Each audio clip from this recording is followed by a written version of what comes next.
اس بات کو کہ لوگ جو ہم پر اعتراض کرتے ہیں آبجیکشن ہے، اس کا جواب ہم ایسے دیں گے کہ ہمیں دیکھنا ہوگا مقام اور منزلت کی بحث ہم بعد میں کریں گے، پہلے ہم دیکھیں گے کہ خود اس شخصیت نے اپنے آپ کو کیسا پریزنٹ کیا. کیا ہمیں کہیں تاریخ میں ایسا ملتا ہے کہ مولا کائنات نے کہا ہو کہ میں پیغمبر کے برابر ہوں؟ کہیں تاریخ میں ایسا ملتا ہے کہ کوئی ایک حدیث علی نے کہا ہو کہ جیسے پیغمبر تھے ایز اٹ از میں بھی وہی ہوں؟ بالکل نہیں، ایسا نہیں کہا کسی اعتبار سے، آپ پروف ہی نہیں کر سکتے. لیکن جب آپ مولا کائنات کی سینگس اور کوٹس میں دیکھیں گے اور اس بات کو تلاشیں گے تو ایک جملہ بہت ہی بہترین اور آپ کے اس آبجیکشن کو بالکل دور کر دینے والا بالکل کلیئر ایک جملہ مولا کائنات کا کافی ہے: میں محمد کے غلاموں میں سے ایک غلام ہوں.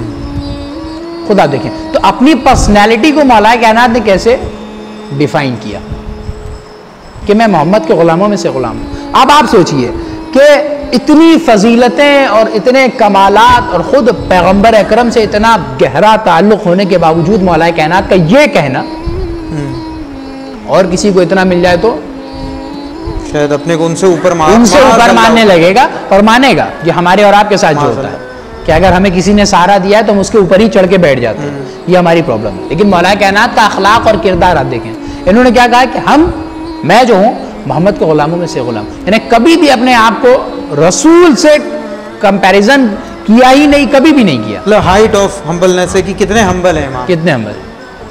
تو جیسا علی نے اپنے آپ کو پریزنٹ کیا ہم ہی علی کو ویسے ہی مانتے ہیں جیسا علی نے ہم سے منوانے کو کہا ہے. مطلب اسی طریقے اس کو نمونے عمل جان ہم دیکھیں گے کہ علی نے اپنے آپ کو جب ایسا گھٹا نہ بڑھا رہے جیسے علی نے بولا ہے ویسا. ہاں تو ہماری کیا حیثیت، ہماری کیا جرأت کہ ہم یہ کہہ سکیں کہ علی محمد کے برابر ہیں، پیغمبر کے برابر ہیں؟ نہیں کہہ سکتے جب خود علی نہیں کہہ رہے ہیں.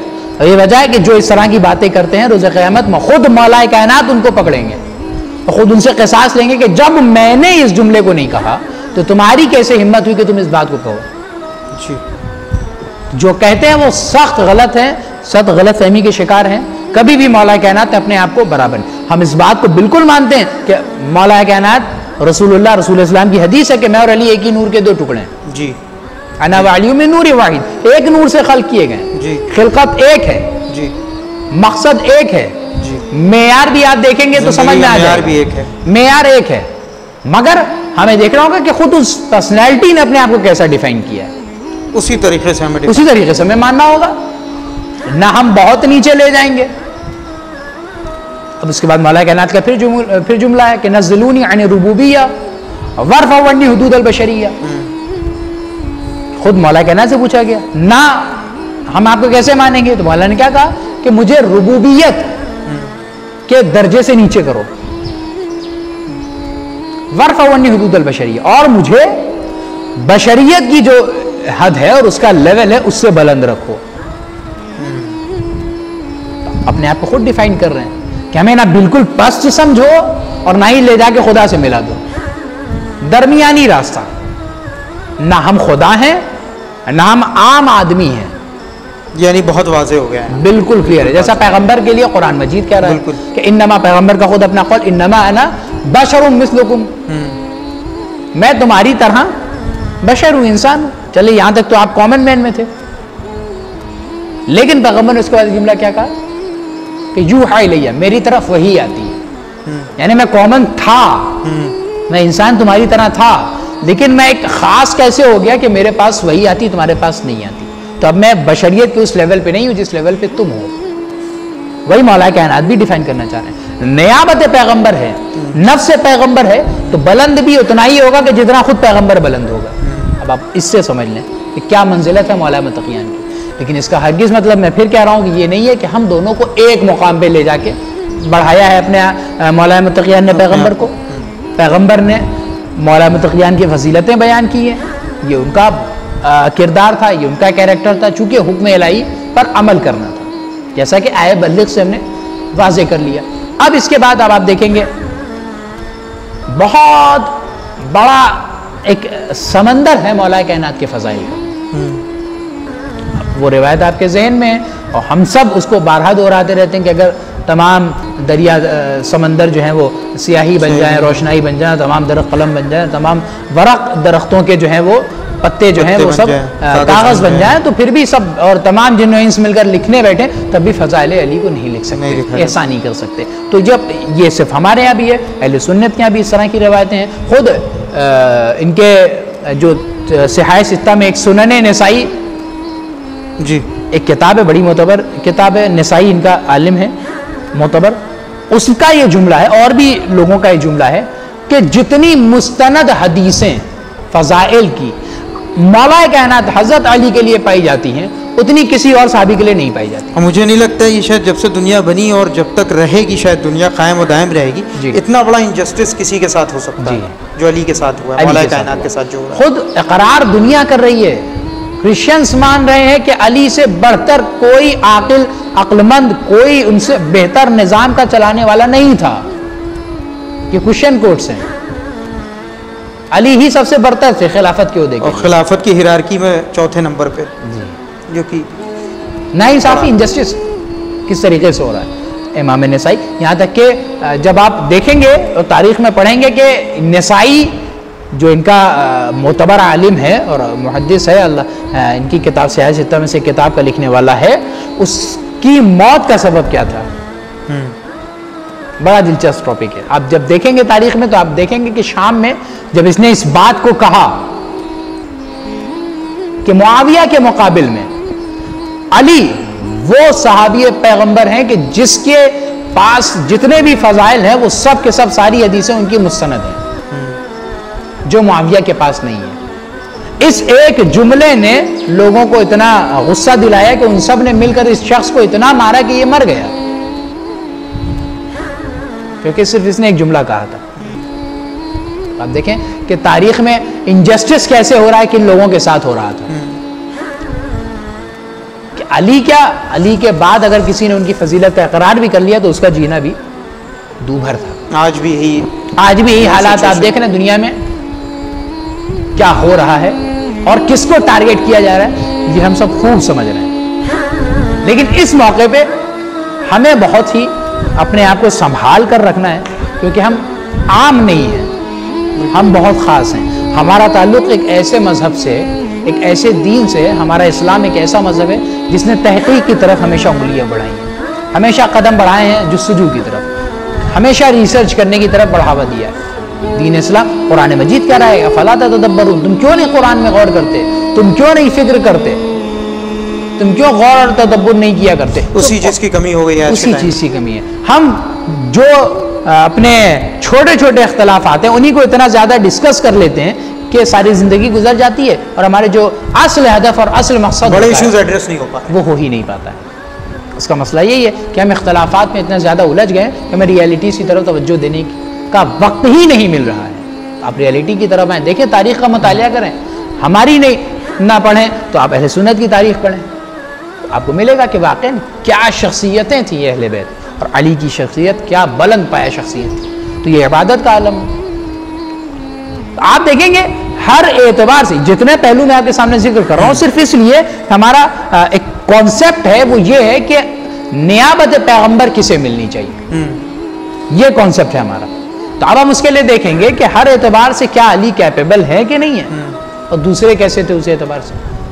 آپ فضائل کے اعتبار سے دیکھیں تو مولا کائنات کے جتنے میں نے جملہ پیش کیا اتنے فضائل کسی کے نہیں، کسی کے لیے اتنے فضائل نہیں پائے جاتے، کسی کے لیے اتنی روایتیں نہیں پائی جاتی جتنے علی کے لیے فضائل ہیں، علی کے لیے مناقب ہیں. اور انہی پر ہی اب پابندیاں لگائی جا رہی ہیں تاکہ یہ اور نہ بڑھنے پائیں. لیکن تاریخ کسی کے چھپانے سے نہ چھپی ہے، نہ کتابیں کسی کی دبانے سے دبی ہیں. لوگوں نے ہزاروں کتابیں جلائی ہیں، لائبریریاں جلا دی گئی ہیں، مگر کوئی فائدہ نہیں ہوا. حق واضح تھا اور واضح ہے، واضح رہے گا. اس کی اللہ حفاظت کر رہا ہے، اللہ حفاظت کرے گا. قرآن مجید میں ظاہر سی بات ہے، قرآن مجید میں جب فضائل علی ہیں تو آپ قرآن مجید کا تو کچھ نہیں کر سکتے. آپ معنی میں ہیر پھیر کر سکتے ہیں، لیکن اصل مقصد قرآن مجید اور اصل فضیلت اہل بیت جو قرآن سے ثابت ہے اس کو آپ ہیر پھیر نہیں کر سکتے. آپ دیکھیں کس کس طرح کی روایت ہیں. آپ جب آئیں گے، یہ تو بات ہو گئی آپ کے فضائل کی مولا کائنات کی، تو آپ دیکھیں گے تو اس طرح کی روایتیں بہت ساری ہیں. علم مولا کائنات میں جب آپ آئیں گے تو آپ دیکھیں گے فلاسفرز کا کیا کہنا ہے مولا کائنات کے بارے میں، اہل سنت کے راویوں کا کیا کہنا ہے اس بارے میں. اچھا، آپ کو ایسا فیل نہیں ہوتا جو کہ ہم لوگوں کو یہ شاید چیزیں فیل ہوئی ہے کہ ہم نے بینگ اے شیعہ مولا علی کی ذوالفقار تو لے لی جی اور اس کو بہت پروپوگیٹ کیا، جو کہ کرنا بھی چاہیے، میں اس کو غلط نہیں کہہ رہا، لیکن علم کے میدان میں ہم نے ان کی وہ صفت کو کہیں پروپوگیٹ نہیں کیا جتنی ہم نے ذوالفقار کو پروپوگیٹ کر دیا۔ بے شک بہت اچھا پوائنٹ ہے یہ، اور بہت صحیح اعتراض ہے آپ کا۔ ہمارے مذہب میں ایک بہت بڑی کمی پائی جاتی ہے، اور اس کی وجہ بھی یہ ہے کہ ہمارے ممبروں پہ جتنا زیادہ ذکر علم اہل بیت کا ہونا چاہیے اس طریقے سے نہیں ہو رہا ہے۔ جی تو علم پیغمبر، آپ فضائل مقصد کیا ہے؟ فضیلت اہل بیت بیان کرنا ہے۔ جی تو کیا فضیلت میں صرف تلوار چلانا آتا ہے؟ ہم ایک ایسی چیز کو فضیلت کا معیار کیوں نہ بنائیں کہ جس میں خود ہمارا بھی فائدہ ہو رہا ہو، جی صرف ہمارا فائدہ ہو۔ ہم یہ نہیں کہتے کہ آپ جنگوں کو نہ بیان کریں، جی آپ جنگیں بیان کریں، اور یہ جنگیں اسی لیے ہیں تاکہ ہمارے حوصلے بلند ہو۔ جی یہی وجہ ہے کہ ہم دنیا میں آج جو نڈر رہتے ہیں، بے خوف و خطر، ہماری جانیں جا رہی ہیں، لاشیں بچھائی جا رہی ہیں، بے خوف و خطر بیانات دے رہے ہیں، وہ کیوں دے رہے ہیں؟ ہمیں جان کا خوف نہیں ہے، ہمیں ان جنگوں سے حوصلے ملتے ہیں۔ یہ بات بالکل صحیح ہے کہ ہمیں بیان ہونا چاہیے، بالکل بیان ہونا چاہیے، لیکن اس کے ساتھ ساتھ وہ ایک اہم پہلو، کہیں بیلنس نہیں ہے بیلنس دونوں کا۔ نہیں، تو وہ ایک اہم پہلو کہ جس کو خود اہل بیت نے چاہا کہ بیان ہو، وہ ہم مس کرنے لگتے ہیں، وہ ہے علم اہل بیت۔ میں آ رہا ہوں اسی لیے علم مولا کائنات پہ کہ کیا علم ہے مولا کائنات، کس بلندی پہ ان کا سطح علمی ہے، ہم سمجھ نہیں سکتے اس بات کو، ہم اس وقت تک حد تک پہنچ نہیں پا رہے ہیں۔ وجہ کیا ہے؟ ہم اس کو اتنی امپورٹنس نہیں دے رہے ہیں جتنی دینی چاہیے۔ آپ باقاعدہ کتاب ہے، آپ دیکھیں احتجاج تبرسی کتاب ہے ایک، باقاعدہ مرحوم تبرسی کی 2 جلد میں کتاب ہے، آپ پوری کتاب جب آپ پڑھیں گے تو اس میں شروع سے آخر تک جی ڈیبیٹس آف اہل البیت، جی پیغمبر اکرم سے جو شروع ہوا، اور اس میں الگ الگ ٹاپکس ہیں، یعنی اللہ کے اوپر، توحید کے اوپر، عدل کے اوپر، جی نبوت پہ، امامت پہ، جتنے بھی ڈسکشنز ہیں، اور خصوصاً اللہ پر، توحید پر، یونیفیکیشن کے اوپر بہت سارے ڈیبیٹس ہیں جو دہریوں سے اور جو مختلف بے دین لوگوں سے ہوا کرتے تھے، خود اہل بیت کے ہوئے ہیں۔ ابھی جب آگے گفتگو آئے گی تو میں بیان کروں گا کہ چھٹے امام کے پیریڈ میں کتنے سارے ڈیبیٹس ہیں کہ جو صرف اللہ کے اوپر ہوئے ہیں، اور امام نے کتنی خوبصورتی سے ان کے جواب دیے لوگوں کو۔ مطلب بڑا ریزننگ اور لاجیکل مذہب جاننے میں ملتا ہے کہ کتنا ریزننگ ہے، کتنا علم ہے، کتنا لاجکس ہیں اس میں۔ ہاں، بغیر لاجک کے ہمارا مذہب کی بیس جو ہے وہ قرآن، اسی لیے ہمارا علم کے اوپر بنیاد ہے۔ قرآن ہمارا علم ہے۔ قرآن میں کیا ہے؟ بسم اللہ الرحمن الرحیم، لا رتب ولا یابس الا فی کتاب مبین، کل شیء احصیناہ فی امام مبین۔ کوئی بھی خوشگوار ایسا نہیں جو قرآن میں نہ ہو، ہر چیز کو ہم نے امام مبین کے اندر سمیٹ دیا ہے۔ تو آپ یہ سب دیکھیں تو ہر طرف سے قرآن مجید علم کی طرف دعوت دے رہا ہے، تو ہمارے مذہب کی بنیادی علم کے اوپر رکھی ہوئی ہے۔ آغاز اسلام بھی وحی الہی سے ہو رہا ہے، اور وحی الہی کیا کہہ رہی پیغمبر سے؟ پہلا حکم جو آیا اس میں یہ نہیں تھا کہ جاؤ جنگ کرو، جی پہلا حکم جو آیا اس میں یہ نہیں تھا کہ جا کر لوگوں میں خیراتیں کرو، پہلا حکم جو آیا وہ پیغمبر کو علم کی دعوت پروردگار نے دی۔ کیا کہا؟ بسم اللہ الرحمن الرحیم، اقرأ بسم ربک الذی، پڑھو۔ تو پہلی ہی تعلیم جو پروردگار عالم نے دی ہے وہ پڑھنے کی دی ہے، یعنی انسیپشن اسلام کا ایوولوشن جو ہے وہ پڑھائی سے، پڑھائی پہ، علم پہ، ایجوکیشن پہ۔ اسی لیے ہم اسی پر بیس کریں گے جی۔ تو اب آپ جب ایجوکیشن پہ آئیں گے تو آپ دیکھیں اہل بیت نے کس کس طریقے سے بڑھاوا دیا ہے، اور علم اہل بیت کیا تھا، علم مولا کائنات کیا تھا، تب آپ کو اندازہ ہوگا کہ ہم کیوں ان کو کیپیبل مانتے ہیں، کیوں ان کی صلاحیت کے قائل ہیں۔ جو علم پیغمبر ہوگا، جو نائب ہے اس کے پاس بھی وہی علم ہونا چاہیے جو پیغمبر۔ میں نے پھر وہی ایگزامپل آئے گا، میتھس کے ٹیچر کی جگہ میتھس کا ٹیچر ہی آنا چاہیے کہ جو کیپیبل ہو، کہ جس کو پاس علم ہی نہ ہو دین کا، رسالت کا اور شریعت کا، وہ کیوں مسند پر بیٹھے گا۔ ہم تو اس کو مسند کے اوپر مانیں گے، ہم اس کو نبی کا جانشین مانیں گے، اس کو رسول کا خلیفہ مانیں گے کہ جو ممبر پر آئے تو چیلنج کر سکے کہ سلونی سلونی قبل ان تفقدونی، سوال کرو مجھ سے، سوال کرو مجھ سے اس سے پہلے کہ تم مجھے کھو دو۔ یعنی وہ کتنا کانفیڈنٹ ہے وہ انسان، کتنا کانفیڈنس ہے علم کے میدان میں۔ ہم اسے خلیفہ مانیں گے، اسے تھوڑی مانیں گے کہ جو مسند خلافت پر پہلے ہی دن بیٹھے ہوئے کہے کہ اگر میں نے اچھا کیا تو ٹھیک ہے میری اطاعت کرنا، اور دیکھو وَإِنْ أَسَأْتُ، اگر میں نے کوئی برا کیا، تبری کے جملے ہیں پہلے خلیفہ کے، وَإِنْ أَسَأْتُ فَقَوِّمُونِي، اگر میں نے کوئی برا کام انجام دیا، کوئی غلط فیصلہ کر دیا تو ایسا ہے کہ مجھے سیدھے راستے پر لے آنا۔ آپ خلیفہ ہیں, آپ جانشین پیغمبر ہیں, آپ اس طرح کی باتیں کریں گے؟ تو پھر آپ کے خلیفہ ہونے کا فائدہ کیا ہے کہ جب امت ہی کو آپ کی اصلاح کرنی ہے, جی امت اصلاح کر رہی ہے تو پھر آپ سے قابل تو یہ امت ہے. اور ایک صاحب دوسرے صاحب کہہ بھی رہے کہ مجھ سے زیادہ مدینے کی عورتیں علم فقہ کو جانتی ہیں. آج کل تو یہ حق ڈیموکریسی بھی کسی کنٹری کی نہیں دیتی جی کہ ہماری گورنمنٹ کی اصلاح کر دو, جی بوال ہو جاتا ہے, اختلاف ہو جائے گا, جھگڑا ہو جائے گا. تو آپ نسنت میں بیٹھنے کے بعد جب آپ کانفیڈینشیل ہو کے خلیفہ بن گئے ہیں تو پھر اس کو نبھائیے, علم ثابت کیجئے, مگر یہ نہیں کر پائے اور کانفیڈنس نہیں ہے تو نیچے آ جائیے, نیچے آ جائیے. یعنی آپ نے اس عہدے کے ساتھ جسٹس نہیں کیا ہے, آپ نے اس کا مس یوز کیا ہے. یعنی آپ نے بادشاہی اور سلطنت تو کی ہے مگر خلافت پیغمبر آپ کے ہاتھ میں نہیں تھی, اور آپ کو خلیفہ پیغمبر کسی اعتبار سے نہیں کہا جائے گا, کیونکہ آپ کے کام پھر پیغمبر سے مطابق ہونے چاہیے, آپ کا عمل ان سے ملتا جلتا ہونا چاہیے, آپ کے فیصلے پیغمبر کے فیصلوں کے ملتے جلتے ہوں, برعکس نہ ہوں. اور یہی وجہ ہے جب ہم ممبر پہ اس کے اصلی حقدار کو دیکھتے ہیں تو وہ ایسا لگتا ہے کہ گویا پیغمبر مسند پر بیٹھے ہوں. جب وہ فیصلہ کرتا ہے تو ایسا لگتا ہے کہ گویا پیغمبر فیصلہ سنا رہے ہیں, اور خود پیغمبر کے جملے اقضاکم علی, تمہیں سب سے بہترین فیصلہ کرنے والے علی ہیں. مولا کائنات کی روایت ہے, میں اس طرف زیادہ ابھی نہیں جا رہا ہوں, جی بہت ساری باتیں ہیں علم کے حوالے سے. مولا متقیان کے پاس, رسول کے پاس ایک مسئلہ آیا تو پیغمبر نے کہا کہ یا علی جا کے فیصلہ کرائیے. تو مولا کائنات نے اظہار کیا کہ یا رسول اللہ میں بہت زیادہ بھی ان اختلافات کو فیس نہیں کر پاؤں گا, مجھے اتنا زیادہ ایکسپیرینس نہیں ہے. تو مولا فرماتے ہیں کہ رسول نے میرے سینے پر ہاتھ رکھا اور ہٹایا اور کہا پھر جاؤ جاؤ. اب مولا کائنات کہتے ہیں اس کے بعد سے جب تک میں زندہ رہا تا حیات مجھے کبھی بھی فیصلہ کرنے میں کوئی دقت نہیں آئی. تو یہ اعجاز ہے پیغمبر, اور مرضی رسالت بھی شامل, مرضی رسالت شامل. وہ علی کہ جس نے لعاب پیغمبر چوسا ہو, جس کا خون, جس کا گوشت رسول کا گوشت ہو, تو ظاہر سی بات ہے ان رگوں میں علم پیغمبر ہی تو دوڑے گا, علم رسالت ہی تو دوڑے گا, علم لدنی کے مالک ہیں مولا کائنات. اب آپ علم کے میدان میں جب آئیں گے تو دیکھیں گے تو جناب کمیل ابن زیاد مولا کائنات کے ساتھ ہی ہیں. جی کیا کام, جن سے آپ ایک دعائے کمیل جن سے منسوب ہے ہماری مولا متقیان کی بہترین دعا ہے. آپ دیکھیں کہ اہل بیت کی زندگی کا ہر ایک ایک پارٹ کتنی اہمیت رکھتا ہے. جب یہ مناجات کی دنیا میں آتے ہیں تو کس طریقے سے ٹیچ کر رہے ہیں, تو کس طریقے سے بتاتے ہیں کہ بندے کو اللہ سے کنیکٹ کیسے ہونا ہے. جس کے لیے آج کے ٹائم میں ہم دیکھتے ہیں ہم لوگ بہت سے گروؤں کے پاس اور اسپرچول لیڈر کے پاس بھاگتے ہیں کہ ہمیں بتائیں کیسے کنیکٹ, ہمیں بتائیں کیسے اللہ سے کنیکٹ ہونا ہے.